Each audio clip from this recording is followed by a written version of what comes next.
जय हिंद स्टूडेंट, आपका स्वागत है के एससी क्लासेस गया में। आज का टॉपिक है, सबसे पहले हम लोग पढ़ेंगे ध्वनि के चाल के बारे में।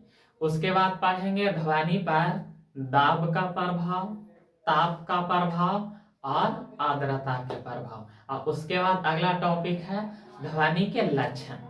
ये सारी बात को पढ़ेंगे और वीडियो को अंत तक देखना। यदि क्लास पसंद आता है तो इस चैनल को सब्सक्राइब कर देना। अब जरा ध्यान से समझेगा, क्या पढ़ेंगे? ध्वनि के चाल। जैसे यहाँ पे खड़ा होकर हम बोल रहे हैं तो आवाज बाहर जा रहा होगा कि ना? जा रहा है, ओकरे कहेंगे का? ध्वनि के चाल कहेंगे। लेकिन ध्वनि के चाल के लिए माध्यम की जरूरत होता है।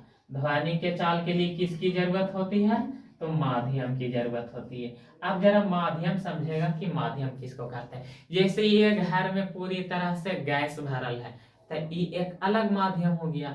उसके बाद बाहर वाला घर में पूरी तरह से पानी भरल है तो वो अलग माध्यम हो गया।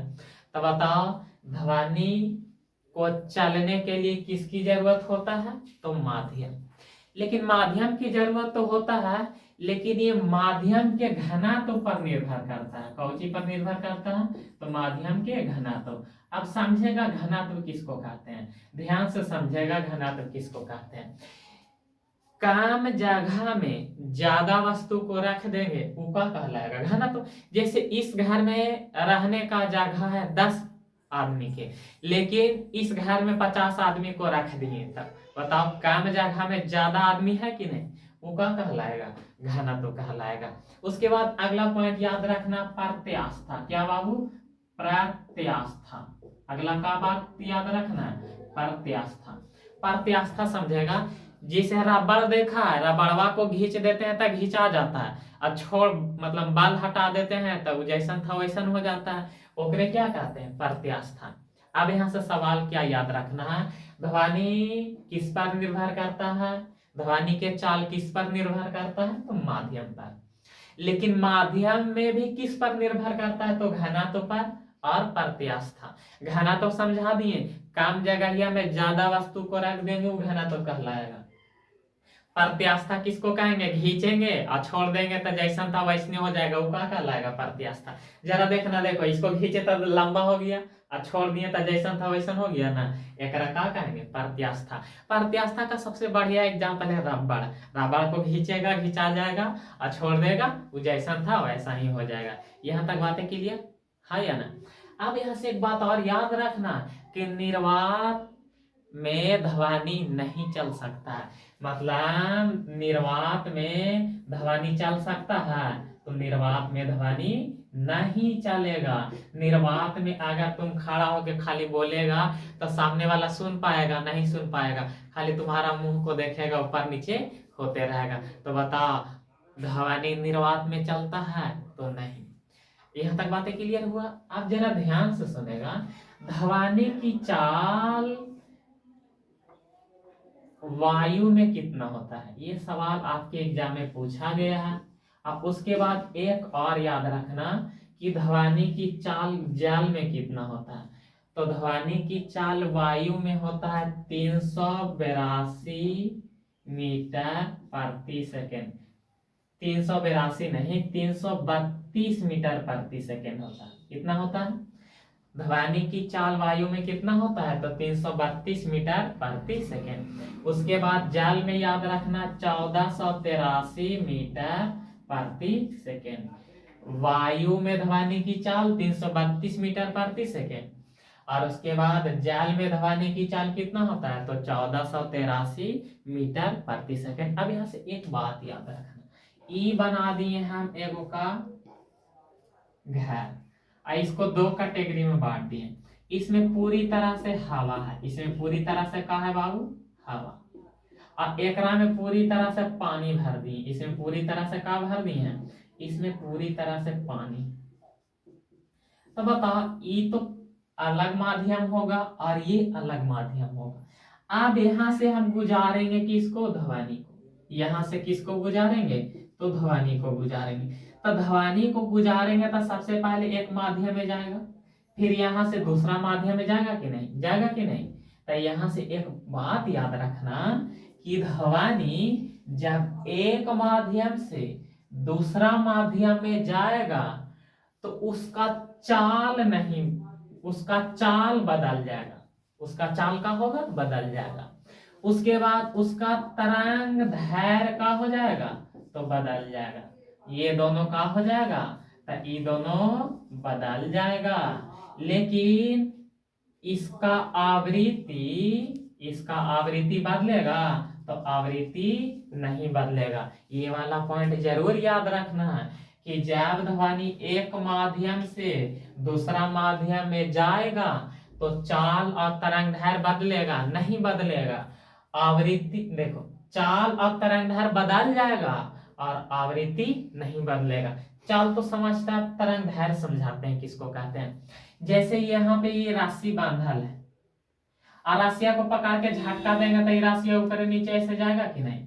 तो ऊपरे वाला को कहते हैं श्रृंग, ऊपरे वाला को क्या कहते हैं बाबू, श्रृंग कहते हैं ऊपरे वाला को, और नीचे वाला को क्या कहते हैं तो गर्त कहते हैं। तो याद रखना दो श्रृंग, देखो एगो ये श्रृंग है एगो ये श्रृंग है, तब दो श्रृंग के बीच वाला दूरिया को क्या कहते हैं, दो श्रृंग के बीच वाला दूरिया को क्या कहते हैं तो तरंग दैर्घ्य कहते हैं। क्लियर हुआ या नहीं, दो श्रृंग के बीच वाला दूरिया को क्या कहते हैं तरंग दैर्घ्य कहते हैं। तरंग दैर्घ्य तो क्लियर हो गया।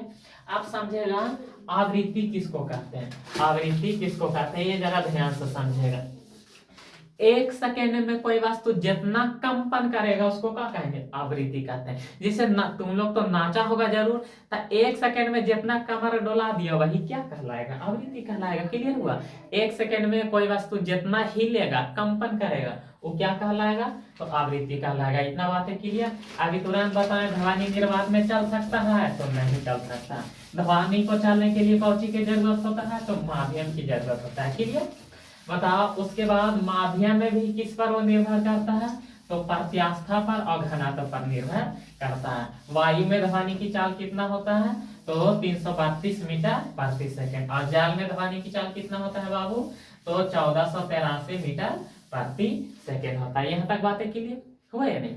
अब यहाँ से एक बात याद रखना कि ध्वनि की चाल सबसे ज्यादा किस में होता है, ध्वनि की चाल सबसे ज्यादा किस में होता है तो सबसे ज्यादा ध्वनि की चाल सबसे ज्यादा कहाँ होता है तो ठोस में। सबसे ज्यादा ध्वनि की चाल कहाँ होता है ठोस में। उसके बाद ध्वनि की चाल कहाँ होता है तो द्रव में, और उसके बाद ध्वनि की चाल किस में होता है गैस में। यहाँ से एक बात जरूर याद रखना, याद यही रखना है कि ध्वनि में सबसे ज्यादा ध्वनि की चाल सबसे ज्यादा ठोस में और काम केकरा में होगा गैस में। अब जाने के मुंह फूला ले बाबू एक मतलब मुका है बड़ा है। यहाँ तक बातें क्लियर हुआ। ध्वनि की चाल सबसे ज्यादा ठोस में, उसके बाद द्रव में, उसके बाद कहाँ तो गैस में। क्लियर। अब हम लोग पढ़ेंगे ध्वनि पर दाब का प्रभाव। क्या पढ़ेंगे ध्वनि पर दाब का प्रभाव। ध्यान से समझेगा, ध्वनि पर किसका प्रभाव तो ध्वनि पर दाब का प्रभाव, ध्वनि पर दाब का प्रभाव। अब इसको समझने के लिए सबसे पहले किसकी जानकारी होना चाहिए, दाब। रसगुल्ला खाया है, रसगुल्ला ज्यादा खाए के चक्कर में शादी पार्टी में क्या करता है ओकरा में से रसवा गार गार के खाता है, तो उसको चापा यानी ताकत लगाया और चापता है तो पिचक जाता है, तो जो चाप रहा है ना ओकरे का कहेंगे दाब कहेंगे। क्लियर। तो यहाँ से एक बात याद रखना, हम बोल रहे हैं आवाज बाहर निकल रहा है तो बताओ बोल रहे हैं तो यहाँ अगर ऐसे चाप रहे बताओ तो बताओ ध्वनि पर कोई प्रभाव पड़ रहा है नहीं पड़ रहा है। तो ये बात याद रखना कि ध्वनि पर दाब का कोई प्रभाव नहीं पड़ता है, कोई प्रभाव नहीं पड़ता है, कोई प्रभाव नहीं पड़ता है। बताओ ध्वनि पर दाब का कोई प्रभाव पड़ता है तो दाब का कोई प्रभाव नहीं पड़ता। कि कैसे हम बोल रहे हैं तो बताओ ना, यहाँ चाप रहे हैं तो आवाज हमारा कम रहा है ज्यादा हो रहा है नहीं हो रहा है, तो ध्वनि पर दाब का प्रभाव पड़ता है तो नहीं पड़ता। ये वाला पॉइंट याद हुआ या नहीं। ध्वनि पर दाब का प्रभाव पड़ता है तो ध्वनि पर दाब का प्रभाव नहीं पड़ता है।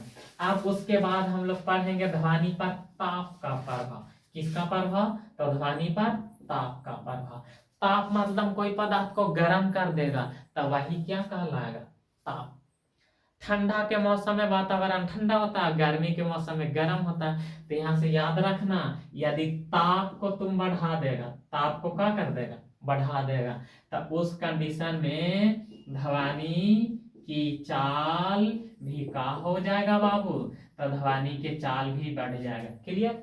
यदि ताप को बढ़ाएगा तो ध्वनि के चाल भी बढ़ जाएगा। और यहाँ से एक पॉइंट याद रखना कि यदि 1 डिग्री तुम ताप को बढ़ाता है तो ध्वनि की चाल कितना बढ़ जाएगा, 0.61 मीटर प्रति सेकेंड। क्लियर? बताओ, ताप को बढ़ाएंगे तो ध्वनि की चाल बढ़ेगा, और उसके बाद ताप को कम करेंगे तो ध्वनि की चाल भी कमेगा। और 1 डिग्री सेल्सियस ताप को बढ़ा देंगे तो ध्वनि की चाल कितना बढ़ जाएगा, तो 0.61 मीटर प्रति सेकेंड किसका चाल बढ़ जाएगा, तो ध्वनि के चाल बढ़ जाएगा। यहाँ तक बातें क्लियर? अब उसके बाद पढ़ेंगे ध्वनि पर आर्द्रता का प्रभाव। अब हम लोग किसके बारे में पढ़ेंगे, तो ध्वनि पर आर्द्रता का प्रभाव, ध्वनि पर आर्द्रता का प्रभाव। अब ये जरा समझेगा कि आखिर आर्द्रता किसको कहते हैं। वर्षा के मौसम में वातावरण एकदम शांत होता है, एकदम हल्का नमी नमी होता है, ठंडा होता है, तो उसी को क्या कहते हैं, आर्द्रता। तो यहाँ से ये बात याद रखना कि आर्द्रता में ध्वनि की चाल का होता है, ध्वनि की चाल तेज होता है। आर्द्रता में ध्वनि की चाल का होता है तेज। इसीलिए दिन के एगो डीजे बजाओ और एगो रात के डीजे बजाओ, केकर आवाज सबसे दूर जाएगा, तो रतिया के जो डीजे बजेगा ओकर आवाज बहुत दूर जाएगा। तो यही से स्पष्ट होता है कि क्योंकि रात का मौसम ठंडा होता है, आर्द्रता वाली होती है, तो आर्द्रता में ध्वनि की चाल क्या होता है, तो अधिक होता है। आर्द्रता में ध्वनि की चाल का होता है, अधिक होता है। अब यहाँ से तीनों के तीनों पॉइंट याद हुआ। सबसे पहले हम क्या बताएं, सबसे पहले यही बताएं ध्वनि पर किसका प्रभाव, दाब का प्रभाव। उसके बाद क्या बताएं बाबू, ध्वनि पर किसका प्रभाव, तो ताप का प्रभाव। उसके बाद क्या बताएं, ध्वनि पर आर्द्रता का प्रभाव, यही ना बताएं, आर्द्रता का प्रभाव। तो इसमें क्या याद रखना कि आर्द्रता में ध्वनि की चाल का होता है, आर्द्रता में ध्वनि की चाल का होता है अधिक। उसके बाद दाब से ध्वनि पर कोई प्रभाव पड़ता है, तो कोई प्रभाव नहीं पड़ता। उसके बाद ताप से ध्वनि पर प्रभाव पड़ता है, तो हाँ, ताप को बढ़ा देंगे तो ध्वनि के चाल भी बढ़ जाएगा। ये तीनों याद रखना है। उसके बाद यहाँ से बताएं कि 1 डिग्री यदि ताप को बढ़ा देंगे तो ध्वनि की चाल कितना बढ़ जाएगा, 0.61 मीटर प्रति सेकेंड बढ़ जाएगा। इतना बातें क्लियर हुआ या नहीं, क्लियर हुआ, हाँ या ना। अब हम लोग पढ़ेंगे ध्वनि के लक्षण। क्या पढ़ेंगे बाबू, तो ध्वनि के लक्षण। अब जरा समझेगा ध्वनि के लक्षण क्या है। ध्वनि के लक्षण 3 गो होता है। ध्वनि के लक्षण के गो होता है बाबू, तो ध्वनि के लक्षण 3 गो होता है। ध्वनि के लक्षण कितना होता है, तो 3 गो होता है। अब समझेगा ध्वनि के लक्षण 3 गो कौन कौन है। ध्वनि के लक्षण कितना, तो ध्वनि के लक्षण के प्रकार के, 3 प्रकार के। सबसे पहले याद रखना प्रबलता, याद हुआ, प्रबलता। उसके बाद याद रखना तारत्व, और उसके बाद याद रखना गुणता। उसके बाद क्या याद रखना, गुणता। क्लियर?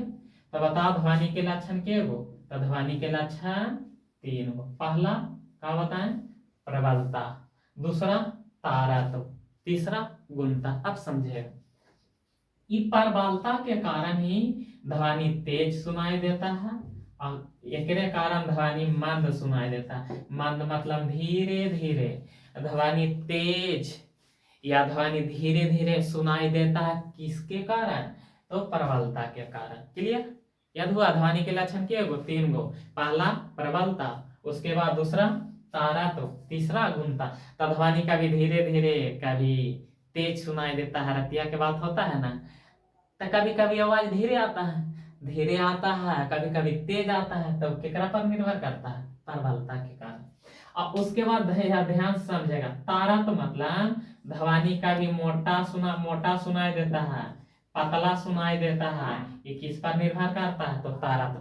जैसे पुरुष का आवाज मोटा होता है, किस पर निर्भर करता है, तारत्व। उसके बाद महिला लोग मतलब स्त्री लोग के आवाज पतला होता है, तो वो किस पर निर्भर करता है, तारत्व पर निर्भर करता है। क्लियर हुआ या नहीं, क्या बताएं सबसे पहले? ध्वनि तेज और धीरे सुनाई देगा प्रबलता के कारण। उसके बाद ध्वनि मोटा पतला सुनाई देगा किसके कारण? तो तारतम्य के कारण। अब समझेगा गुणता किसको कहते हैं। क्या समझना है बाबू? गुणता किसको कहते हैं। अब इसको जरा ध्यान से समझेगा, सुनेगा। समान प्रबलता, क्या? समान प्रबलता, समान प्रबलता, समान प्रबलता, और उसके बाद समान तारतम्य, तारतम्य, समान प्रबलता।